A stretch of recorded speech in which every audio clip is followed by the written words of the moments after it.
My name is Jeremy Devins, and this is the Yoga Teacher Training Podcast. And today, talking all about what is asana, postures. It's the most important part of modern yoga practice. Most people hear yoga and they immediately think of postures. And a lot of modern teachers will say that yoga is not really just about the postures. So, what is it about? And what are the postures? Why do we do them? Why has it become such a big emphasis of modern yoga? And what are some of the things that maybe some of us don't think about?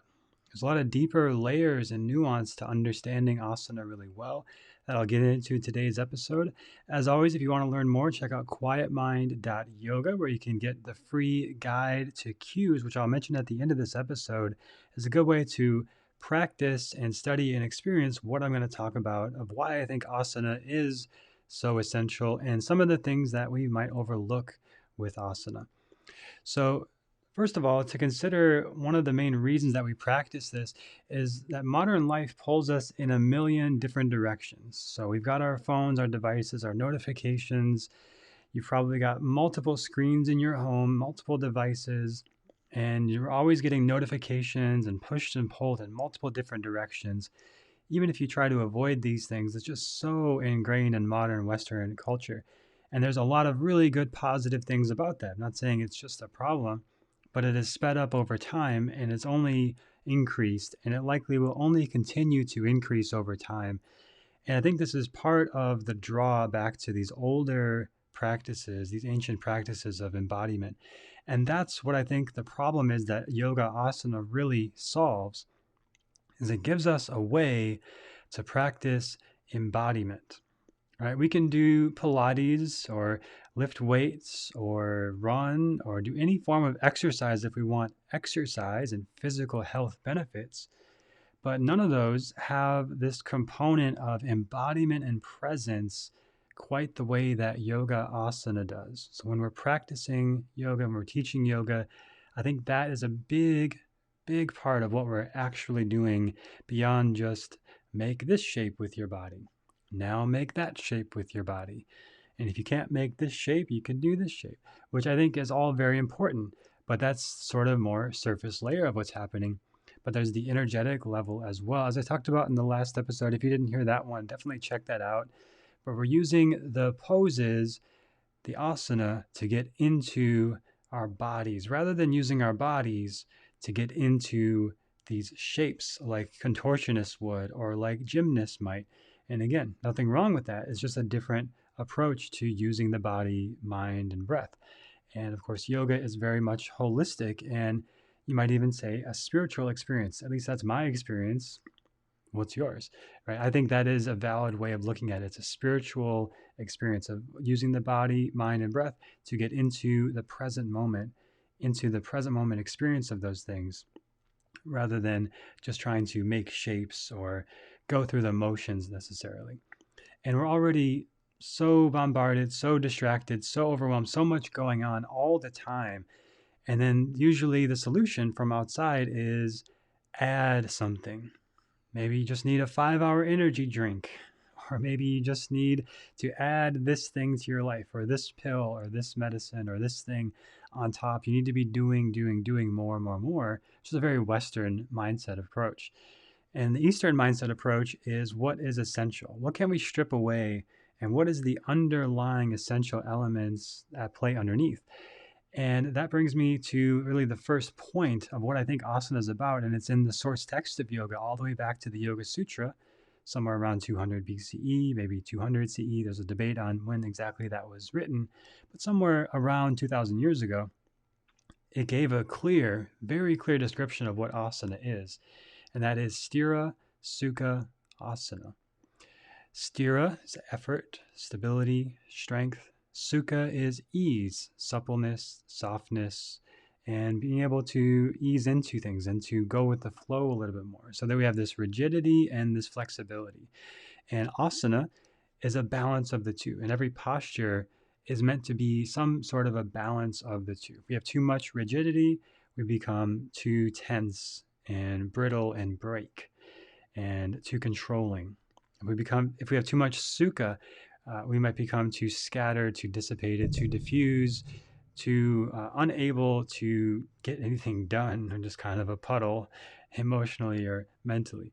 So we want a balance of the two, the yin and the yang, the effort and the ease. The sthira and the sukha are the words used in Sanskrit and in the Yoga Sutra at the source text of all of this.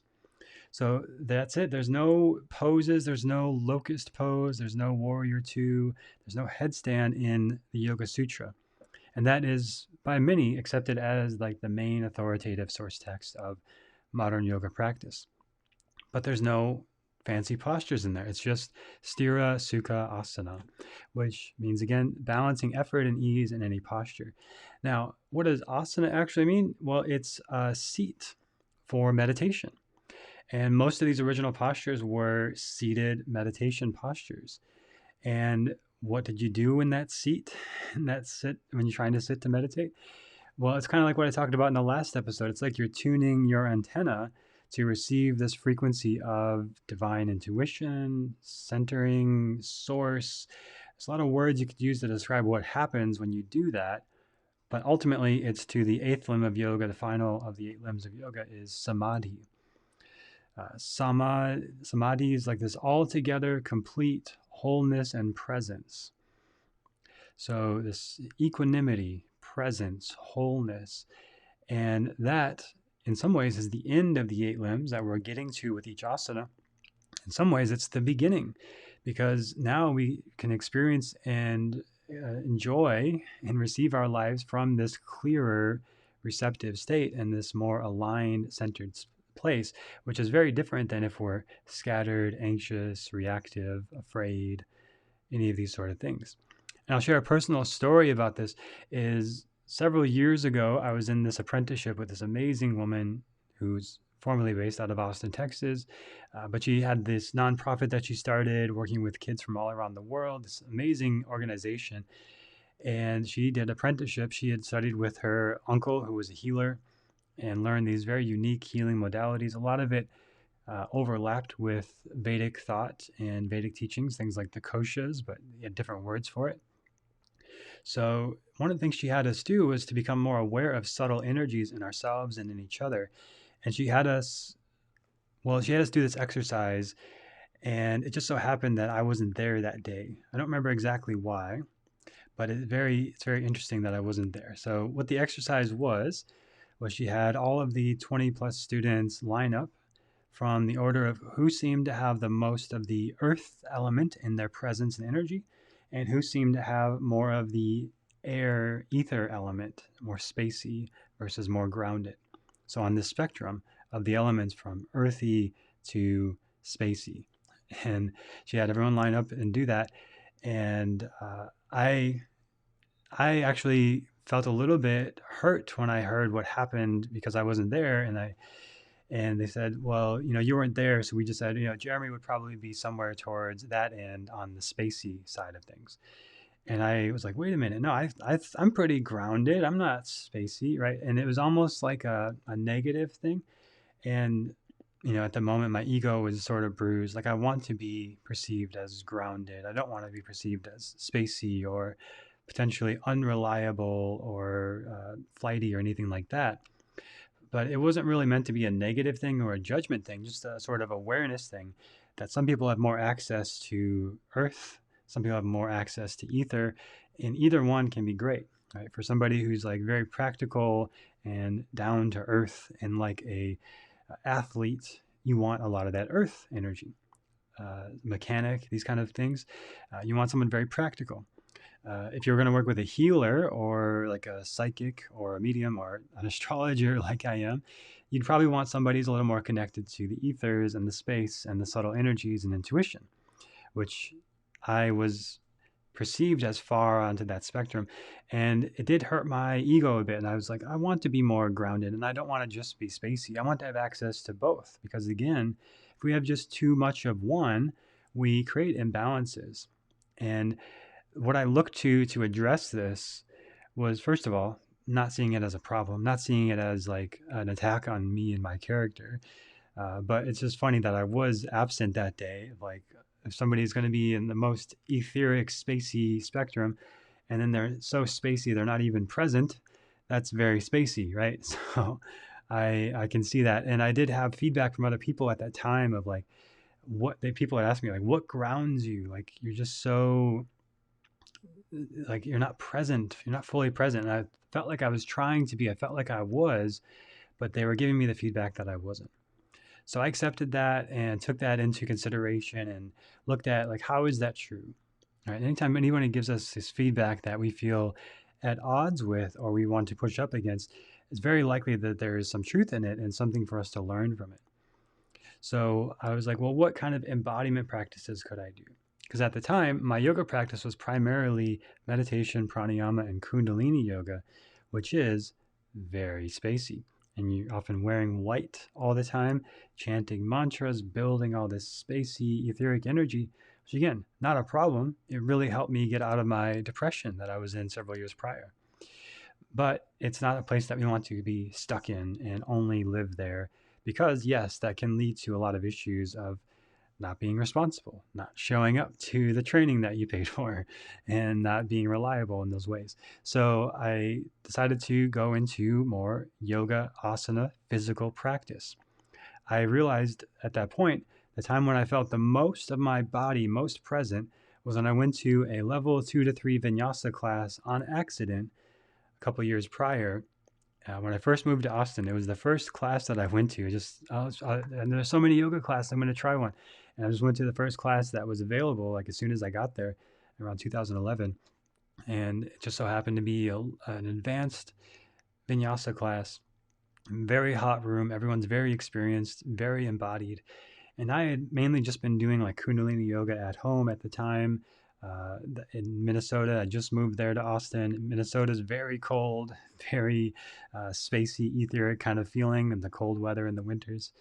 So I was not very embodied, and I actually felt afraid to go back to that class because it was so far into my body, I wasn't ready for it.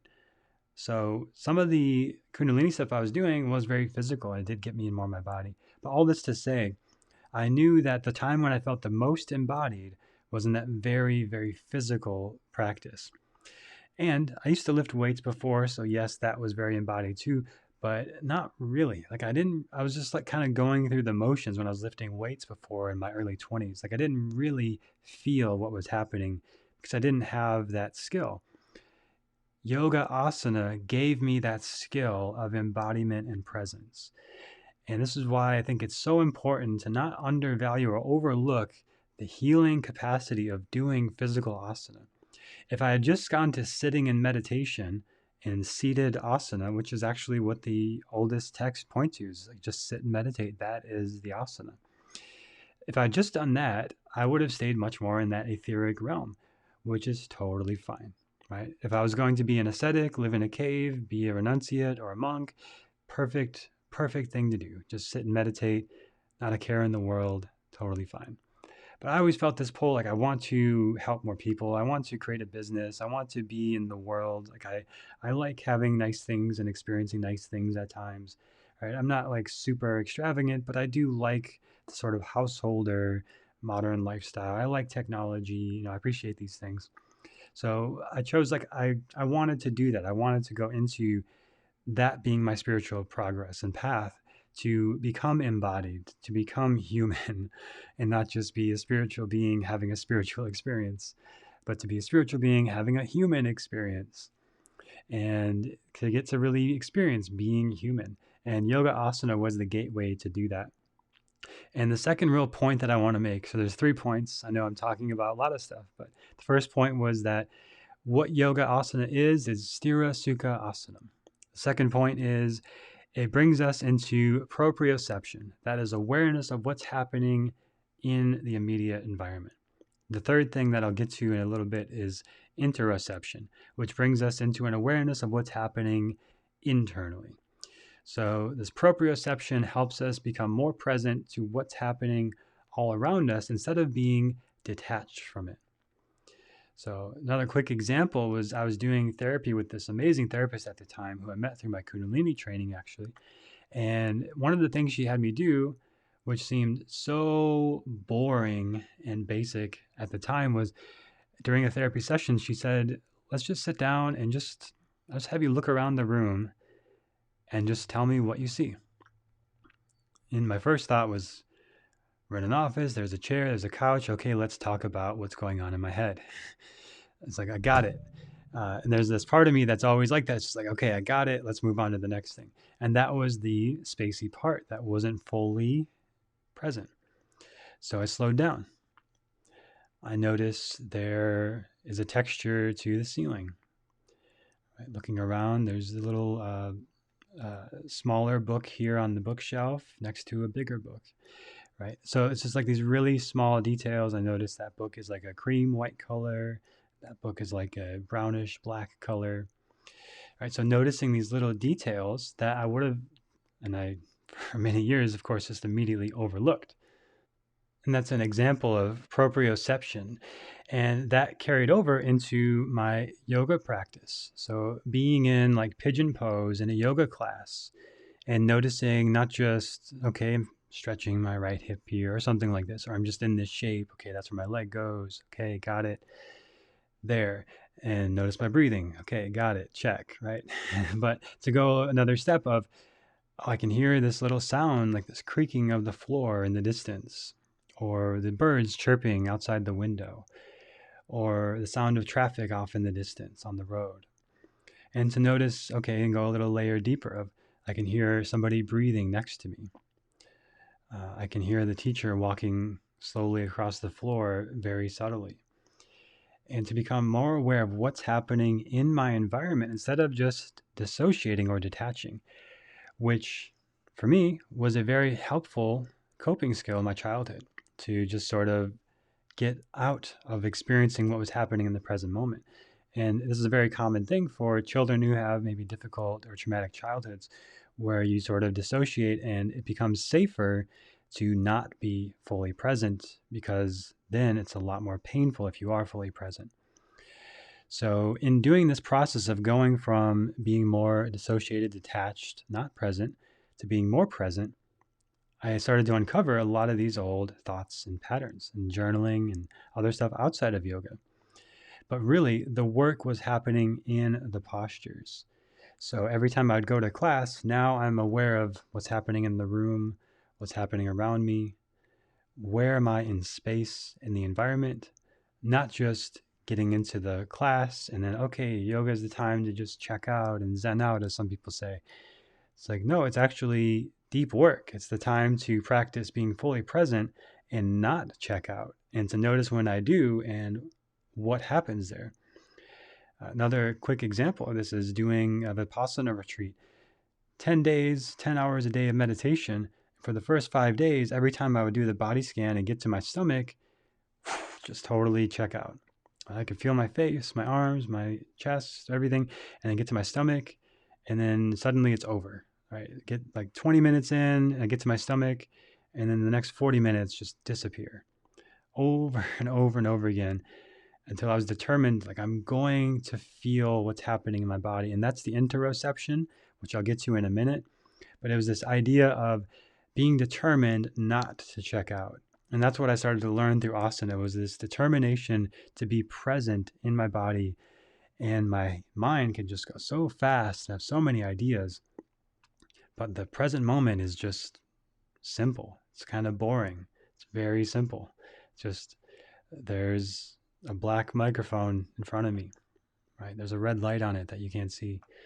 It's just the red light there. I know that. Okay, what next? Right? It's just really basic and simple. In the asana, it's like I'm in pigeon pose. My right knee is bent. My hips are square to the ground. It's like, okay, there's a part of the brain that's like, got it. But then to just be with that, to be with it. There's nothing more. It's like not to make it mean anything, not to try to understand it, not to try to figure it out, but to just be with it and feel it. It's like I can feel a stretch in my outer hip. I can hear walking across the floor in the room, right? To just be present with it. And that's it. There's no story, there's no future, there's no past. It's just being in the moment. And that presence is what I was talking about with this person. You know, we did that sort of lineup from grounded to spacey.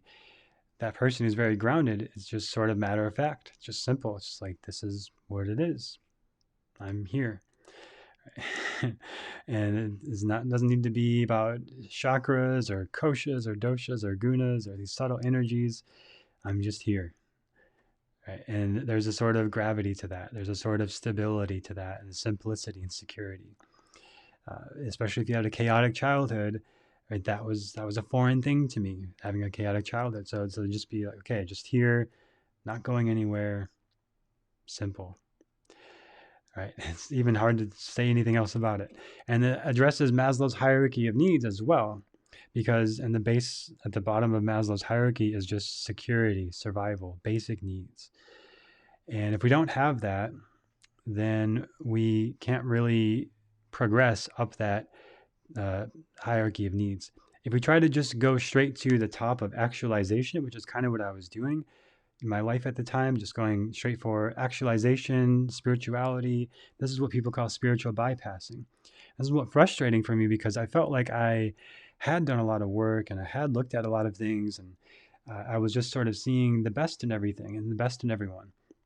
But if you just jump right to that without also having the presence and seeing things as they are, and not being dissociated, but being present, feeling everything happening in the moment, just really practical in here, then that sort of actualization is this sort of fake version of it. It's a veneer, right? It's a veneer over a hollow form of a body, right? It's like the whole thing is just a shell.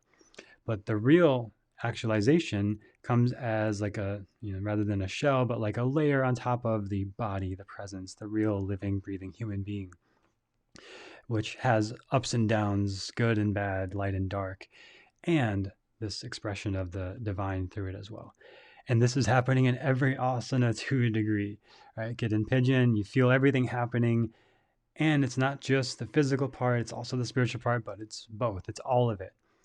And we create this sense of safety and presence in ourselves. And this is where the interoception comes in. This third main point that I want to share today is that, yes, we're working out the tensions and knots in the body. There's physical tensions, like it feels good to stretch in this way. It feels good to move the hips. We're also building mind-body connection. So I think about moving my finger in this way, and then I can do it. I think about moving my neck left to right, and I can do it. I realize what protraction and retraction is in the shoulders, and I can make that action happen and feel those muscles, which I actually couldn't do for a long time. I could do the movement, but I couldn't really feel what was happening there for a long time. But we get that through yoga asana as well. You do locust enough times, you're going to feel your glutes working eventually. You're going to feel your back working. And then we get neuromuscular efficiency, which is that it becomes easier to do locust pose with repetition. It becomes easier to just say, I'm going to go into this shape, and then all the muscle fibers fire up, the mind-muscle connection fires up, and the neuromuscular efficiency, which is like it's easier to feel what's happening in the body. Right? Doing that body scan, like I mentioned at the Vipassana retreat over and over again, when I could finally feel my stomach, that was a breakthrough. And then to be able to do it again the next time and the next time, the neuromuscular efficiency was being built, where now it becomes easier and easier. And even in this moment, as I'm talking, I can be fully present with what I'm sharing and feeling, and feel and just check in what's happening in my stomach right now, which I could not do for a long time. Maybe you have that somewhere in your body, some area of your body. Things like, of course, core activating poses help with that. Of course, core stretching poses like bow, like back bends help with that. But all of the asana helped me get into interoception as well. So I became aware of sthira sukha asana. We can't just be spacey or earthy. We need a balance of both. I learned the proprioception of what's happening in the environment and space, and the interoception to find a sense of presence and mind-muscle connection in my own body, to be fully present with whatever arises, and maybe feelings of hunger, maybe feelings of anger, sadness, fear, and letting those things be felt. And before, I would think maybe I want to not feel those things because they're not pleasant. But to learn that that is part of the human experience. If we want to be spiritual beings having a human experience, we are going to have feelings. We're going to have ups and downs, and we're going to have dark sides and light sides. And it's not that we want to just not have the dark side. Again, like sthira sukha, A lot of the strongest, most inspiring, heroic people you can imagine have gone through some of the hardest things in their lives, and those became great sources of inspiration and power. So we need the darkness and the light, and through the synthesis of them, we create this Sthira Sukha Asana. And this is all very, very sort of philosophical and spiritual approach of what asana is. But ultimately, asana is how we redirect our energy from feeling scattered, distracted, and pulled in a million different directions by modern life. And we get out of our heads. We can be in there too, but really into the present moment, into our bodies and into the environment, and really into what's happening here and now, which is the only thing that we can really directly influence. Yes, we want to have visions of the future and ideas and ideals that we live up to, but it all comes back to what are we doing here and now? Like, as much as I loved that apprenticeship and that training and learning about myself, I wasn't even actually physically present for that exercise that I'm talking about from the beginning of this episode. So I don't remember what it was that had me not be there, but it's an example of being so spacey. I was not even physically present. Versus now, not to say that maybe there was a good reason. I don't remember why, right? But now it's like I'd rather be present, right? If I'm going to commit to do something and be somewhere, I want to fully be there, and I can be present and connected to the ethers and connected to the earth. And this was something that my teacher would talk about called divine alignment, where we'd imagine our energy going down through our root into the earth, at the same time going up through the crown into the universe, and holding both of those equally. And we are right in the middle as a vessel for the two. That is what asana aligns us to, right? Warrior 2 is that. Your feet are rooted into the earth, grounded down. Your arms are opening out. Your crown is reaching up towards the ethers and space. And you've got all of it. You're on the horizontal plane of the physical, practical world with the arms. You're on the spiritual plane with your feet grounding and your crown open to the universe, right? That's warrior 2. It's not just, shoulders retracted, external rotation on the front leg, right? These sort of things. It's not just that. It is that, and it's all this and so much more. And this is what every asana can really provide for us. It's not just, yoga is just all about the physical postures now. It's all anybody cares about. No, right? That's a cynical perspective, and that doesn't really serve us unless we use that perspective to somehow justify playing small as teachers, or just not doing our own practice, some sort of excuse, right? That is a choice, and we don't have to choose cynical belief. Really, the reason I think that asana has become so central to what we understand yoga as now is because it's the exact perfect remedy to the modern issues that we face. To go from being in front of devices, disconnected in sometimes, and bombarded with external stimuli, and look here, look there, and it's all etheric, right? You can't just grab it. We can't grab an email. We could print it out, right? But it's all just living in this digital space that is not going anywhere. Maybe it's immortal and eternal. I don't know. As long as the internet's here, it's just there and it doesn't go away. But the real moment, the real breath, it's just in and out and it's gone. And life is just passing us by in this way. And the real life and presence is happening here in the moment. So yoga asana is like the perfect remedy to go from this etheric, spacey reality that we live in now to be here and now, grounded in the present moment, balancing effort and ease with the proprioception of what's happening around us in the environment, not just on the screen, and what's happening inside of us in interoception. Not just the obvious feelings of feeling, I'm just mad, I don't know why, but to feel there's a friction in my heart. There's a block in my heart where I'm not receiving love. There's a block in my stomach where I'm protecting myself. There's shame, there's guilt, there's sadness, there's joy, there's happiness, there's love. There's all of these human emotions and experiences that we get to have. And that is revealed through the postures.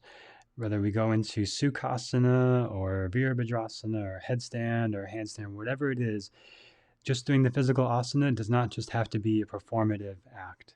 It can actually be a profoundly healing process of going within and being fully present. And it doesn't have to be detaching us from reality. It can actually be engaging us with reality. So hope you enjoyed my TED Talk here and my perspective on what asana really is. I think it's far more than just making shapes and doing postures. And I love all that stuff too. I love getting into the anatomy and the alignment and all of that. But this is really, I think, what's really happening. And I think why it's so profound and essential and helpful in modern life. And if you want to check out my free guide that I made, it's the free cues guide that explains some of the cues to get into the postures, a lot more of the practical, do this and do that for this pose. And then all the things I'm talking about come as an effect, a side effect of doing the practice. I can't make you have interoception or proprioception. I can guide you to experience that, but that happens internally. That happens for you and your awareness. And that's what you're really honing. But these cues will help you hone it and kind of fine tune your antenna to get there. So quietmind.yoga/cues is where you can get that free guide. And you can check out that site if you want to hear about the next teacher training. You can get on the waiting list for the next teacher training at quietmind.yoga/YTT. Thank you for listening, and hope you have a great rest of your week. Look forward to sharing more with you next time, where we talk more about asana and more about the progressions and the advanced asana on the next 2 episodes. So we're going to go another layer deeper into more of the actual practical, tangible, physical things of what makes up these pose progressions into advanced and intermediate postures. All right, look forward to sharing that with you on the Yoga Teacher Training Podcast. Thanks for listening. Have a great rest of your week, and I'll talk to you soon.